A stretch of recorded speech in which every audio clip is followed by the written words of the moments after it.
लंका का राजा रावण हूं, उत्तम कुल में उत्पन्न हुआ हूं, चारों वेदों का प्रकांड पंडित। भूल गया कि नहीं?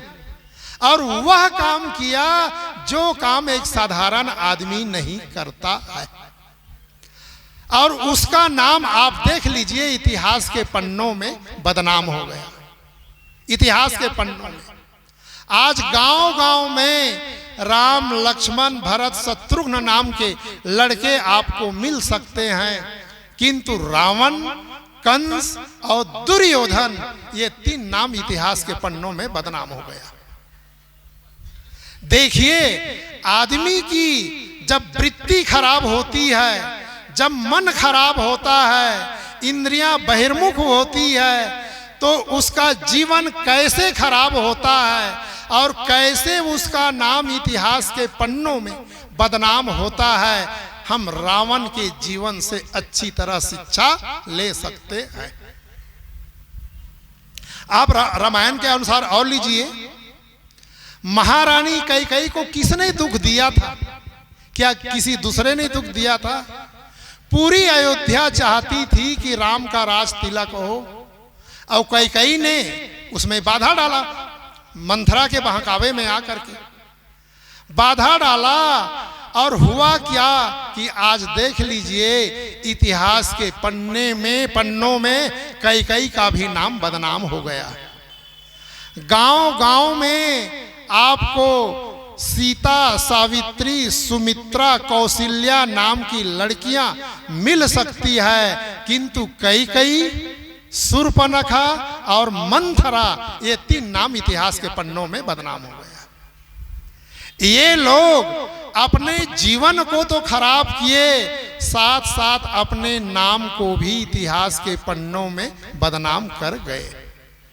सीख दे गए कि इन नाम आप अपने बच्चों के मत रखना। एक गीत में, फिल्मी गीत में आया भी है कि जो है नाम वाला वही तो बदनाम है। गीत आपने सुना होगा, ये पुरानी गीत है। इसीलिए एक ने कहा है कि लाखों फूल कम है गला को सजाने में, और एक भूल काफी है जीवन को रुलाने में।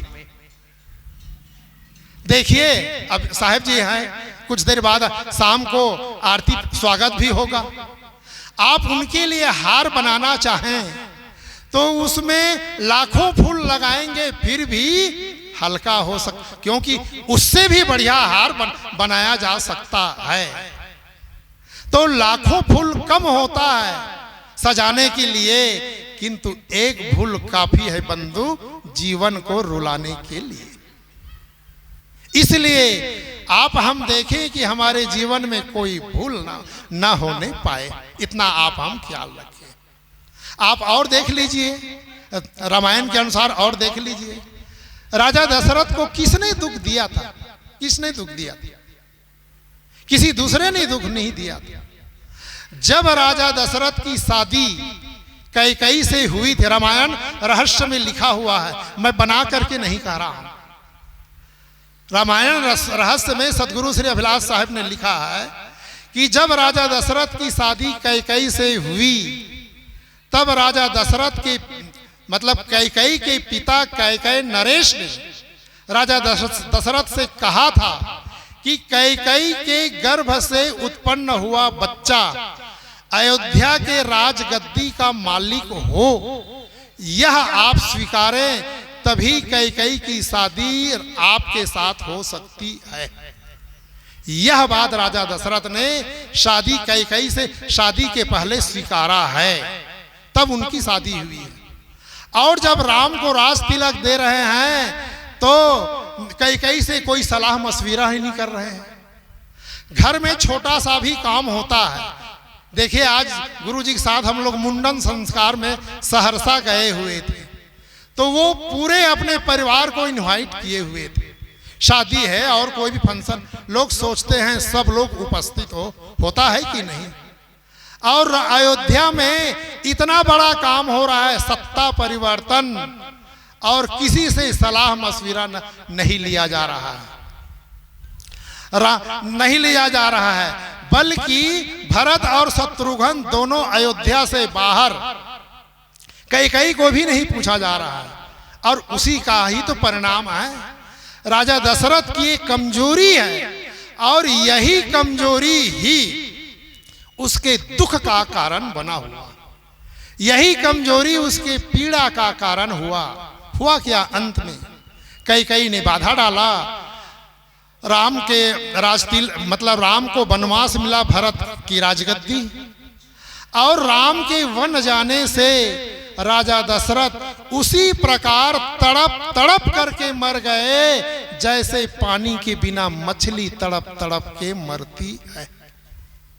तो यह भूल राजा दशरथ की कमजोरी है।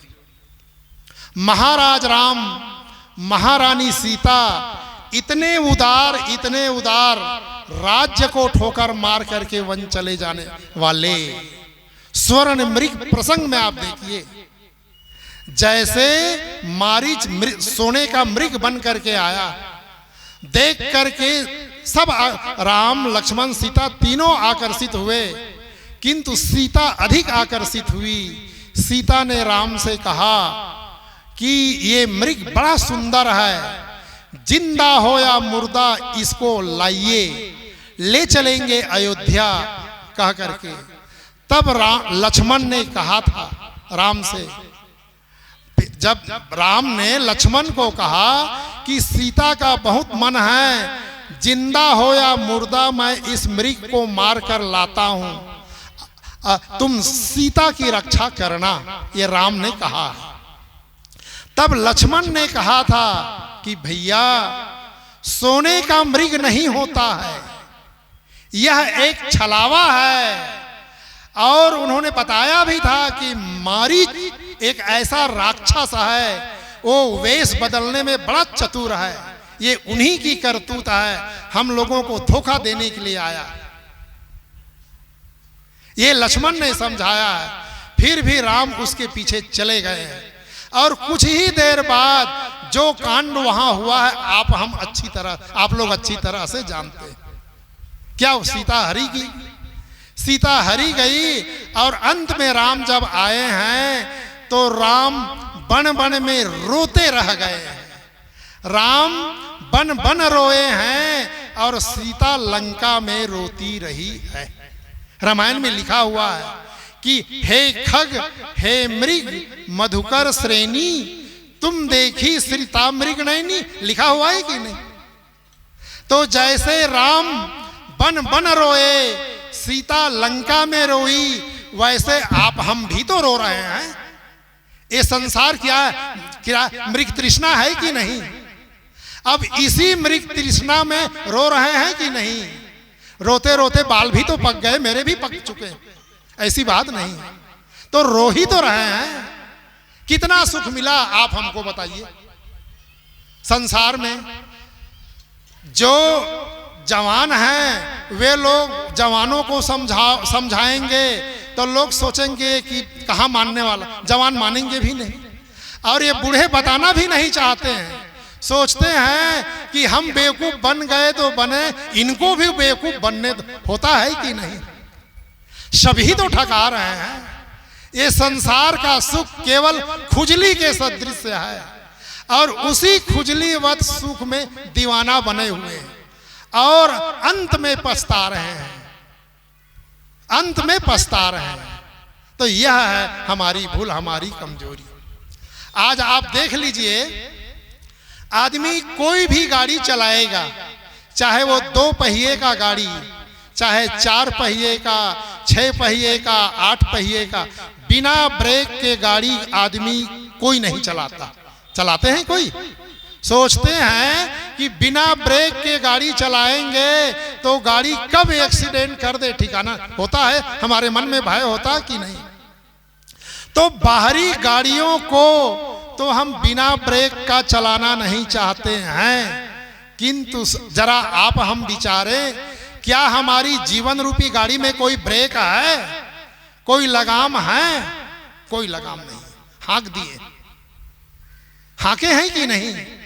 जरा विचारिए, जो पशु मांस खाता है केवल मांस ही तक सीमित है। जिस दिन मांस नहीं मिलेगा भूखा रह जाएगा, अन्य चीजों खा नहीं सकता। किंतु ये मनुष्य दो पैर का ऐसा पशु है, ऐसा पशु है, दाल भात तो खा रहा है, अब बकरा मुर्गा भी साफ करता चला जा रहा है कि नहीं? संडे हो या मंडे, हर दिन खाओ अंडे, लिखा है कि नहीं? चलो, जो लोग मांस खाने वाले हैं कह सकते हैं कि हम प्रोटीन खाते हैं।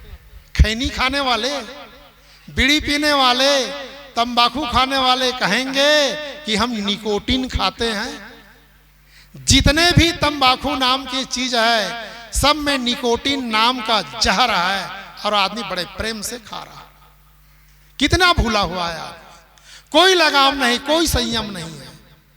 इसीलिए तो कबीर साहब ने कहा है और कहा है कि तेरा बैरी कोई नहीं, तेरा बैरी फैल, अपनी फैल मिटाए लो, गली गली कर सैर। सदगुरु कहते हैं कि इस संसार में तुम्हारा दुश्मन कोई नहीं है। तुम्हारा दुश्मन यदि कोई है तो तुम्हारी गंदी आदत, गलत स्वभाव, गलत चिंतन, गलत सोच, गलत कर्म, बस उसे दूर कर दो, फिर गली गली सैर करो, सफर करो, कौन रोकने वाला? और यही बस में नहीं। एक उदाहरण याद आ गया, ये भी रामायण का ही प्रसंग है। राम लक्ष्मण सीता तीनों, मतलब वनवास तो राम का हुआ था, साथ में लक्ष्मण और सीता गई हुई, तीनों घूम रहे थे। 14 वर्ष का वनवास, शर्त था कि नगर में प्रवेश नहीं करना है, चाहे ठंडी हो या गर्मी, जंगल ही में रहना है। तो घूमते घूमते एक बार एक जंगल में पहुंचे। तो जंगल में पहुंचे तो उस जंगल का दृश्य बड़ा मनोरम था, बहुत अच्छा दृश्य था। वहां कंदमूल फल फूल थे, पास में नदी बह रही थी। तो नदी जब बह रही थी उस दृश्य को देख करके राम बहुत प्रभावित हुए और प्रभावित हो करके लक्ष्मण को कहने लगे कि लक्ष्मण, इस जंगल का दृश्य बड़ा मनोरम है, यहाँ सुंदर फल है, फूल, अन्यत्र जाने की आवश्यकता नहीं, पास में नदी बह रही है, दृश्य अच्छा है, चौमासा बरसात का मौसम आ रहा है, असुविधा होती है, इस वर्ष का बरसात इसी वन में काट लिया जाए। ऐसा करो, तुम जाओ इस जंगल के राजा को पूछ करके आओ। उनके कहने पर लक्ष्मण चल दिए, छत्री थे, धनुष बाण था, गए। जंगल सुनसान था, घूम रहे थे, काफी समय तक उन्होंने घूमा, नहीं मिला, कोई मनुष्य दिखाई नहीं दिया। तो जब लौटा तो एक वृक्ष में एक बानर बैठा हुआ था। तो लक्ष्मण ने सोचा कि मुझे मनुष्य तो कोई नहीं मिला, बानर मिला, चलो इसी को ही जंगल का राजा समझ लो। कह करके जिस वृक्ष की डगाली में बैठा था, नीचे, उसके नीचे खड़ा होकर के लक्ष्मण की ओर देख करके, मतलब बानर की ओर देख करके लक्ष्मण ने कहा कि हे बानर राज, हम लोग इस जंगल में झोपड़ा बना करके कुछ माह रहना चाहते हैं, आपकी क्या आज्ञा? जैसे लक्ष्मण ने कहा वैसे वह बानर अपने चंचल और चपल, बानर में दो स्वभाव, चंचल होगा और चपल होता है, तो बानर चंचल और चपल स्वभाववश एक हाथ में अपने जीभ को पकड़ा और एक हाथ में पेशाब इंद्री, और दोनों को लक्ष्मण को दिखाया और जिस डगाली में बैठा था मचल करके दूसरी डगाली में जा बैठा। जब इस दृश्य को लक्ष्मण देखा, आपे से वो बाहर हो गया और तुरंत धनुष बाण उठा लिया। कहा, ये बदतमीज बंदर, मैं तो इनसे निवेदन कर रहा हूं, रिक्वेस्ट कर रहा हूं और ये मेरा अपमान कर रहा है। कह करके तुरंत वो धनुष बाण उठा लिया। फिर जब धनुष बाण उठाया तब लक्ष्मण को भी होश आया। भैया ने आदेश लेने को कहा, मारने को नहीं कहा।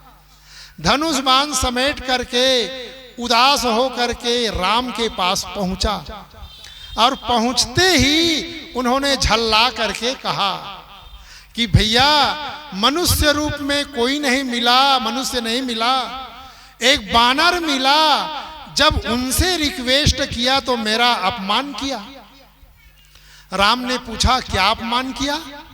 लक्ष्मण ने हकीकत को बताया। जब लक्ष्मण ने हकीकत को बताया, राम ने कहा, लक्ष्मण, उस बानर ने तुम्हारा अपमान नहीं किया, उस बानर ने तुम्हें बहुत बड़ी सीख दी है, बहुत बड़ी सीख दी है। यदि उस बानर को तुम मारे होते तो तुम्हें पाप लगता। उस बानर ने तुम्हें ये सीख दी है कि जो आदमी इन दोनों को वश में कर ले, किसको? जीभ को वश में कर ले और पेशाब इंद्री को वश में कर ले, फिर वो कहीं भी घूमे, कहीं भी झोपड़ा बनाए, उसके लिए कोई रोक टोक नहीं है। और यही दोनों तो वश में नहीं है ना, इसीलिए तो सारा उत्पात हो रहा है, इसीलिए तो सारे कुकर्म हो रहे हैं, इसीलिए तो सारी मिलावटबाजी हो रही है, इसीलिए तो अच्छे अच्छे वक्ता जेल के हवा भी तो खा रहे हैं, खा रहे हैं कि नहीं? यही है, यही है। सदगुरु श्री अभिलाष साहब कहते थे, उनका सूत्र ही है, कोटेशन ही है कि झगड़े के 3 जर, जोरू और जमीन, 3 झगड़े के कारण है, जर, जोरू और जमीन। इसी में तो पूरी दुनिया उलझा कि नहीं? राम रावण का युद्ध इसी के लिए तो हुआ ना, कौरव पांडव का युद्ध इसी के लिए तो हुआ कि और कोई दूसरा कारण है?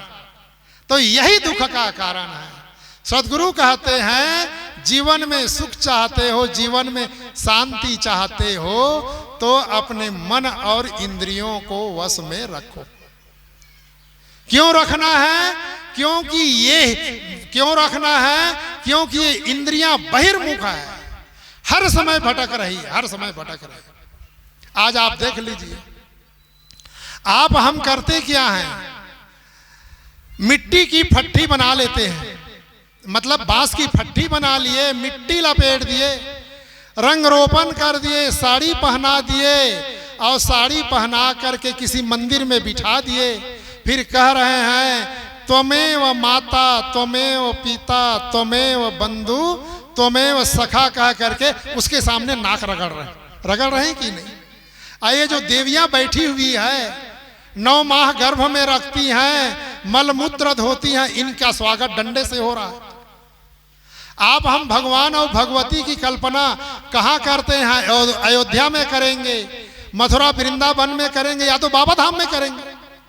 सोचेंगे कौशलपुर की धरती पर कहाँ मिलने वाला है।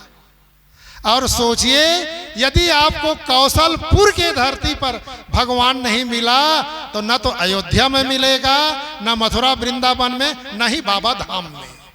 हाँ, पंडे जरूर मिलेंगे, और सावधान नहीं रहे तो आपके जेब भी कट जाएंगे। यह है कैसे मनुष्य की मदद।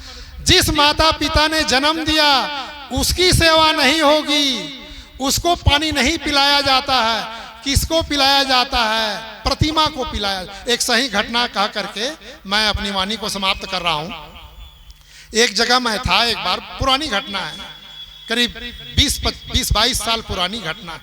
एक मास्टर के यहाँ था, गर्मी का मौसम था, तो रात में सत्संग हुआ, सो गए। सुबह सो करके जब उठे 5 बजे, तो जैसे वो उठा, वो निपटने के लिए गया, मैं भी गया। तो मैं जल्दी उठ करके निपट करके आ गया था। मास्टर उठा, उसके पिता को लकवा था, चारपाई पर था, वहीं टट्टी पेशाब भी पकड़ करके ले जाते थे। तो जैसे वो मास्टर उठा, उसके पिता ने कहा, बेटा 1 गिलास पानी। मास्टर सुना, दिया नहीं, चल दिया निपटने। निपट करके आया, फिर वो उसके पिता ने कहा, बेटा 1 गिलास पानी, नहीं दिया। और वो आदमी स्नान करके आया, घर के सामने शिवलिंगी थी, उसमें 1 लोटा जल को ढाल दिया। वो स्कूल जाने का समय हुआ, जब मेरे पास आया और कहने लगा कि गुरुजी आशीर्वाद दीजिए, स्कूल जा रहा हूं कहकर। मैंने कहा जिस पिता ने जन्म दिया, पढ़ा लिखा करके योग्य बनाया, अपनी संपत्ति का हकदार बनाया, उसको आज 1 गिलास पानी नहीं मिल रहा। और जिस भगवान को पानी की आवश्यकता नहीं है, उसको आपने 1 लोटा पानी पिलाया। मेरे पैर मत छूइए, जाइए अपने पिता के पैर छूइए, सबसे पहले 1 गिलास पानी दीजिए। उनके आशीर्वाद से आप इतना बड़ा हैं, उनकी तो पहले पूजा कीजिए। आज हमारी वृत्ति यही है, समझ नहीं पाते हैं क्यों, हमारी वृत्ति भटक रही है। तो सद्गुरु कहते हैं जीवन में सुख चाहते हो, जीवन में शांति चाहते हो, तो अपने मन इंद्रियों को अपने कंट्रोल में रखो। ये ही सुख और दुख का कारण है। इसी के नाते आदमी उलझा है। आप हमको भी चाहिए, कबीर साहब के जो आदेश हैं उनका आप हम पालन करें और आप हम भी अपने जीवन को सफल बनाएं। यही मेरा आप सबों से निवेदन है। बस मैं इतना कहकर अपनी वाणी को विराम दे रहा हूं। बोलिए सद्गुरुदेव की जय।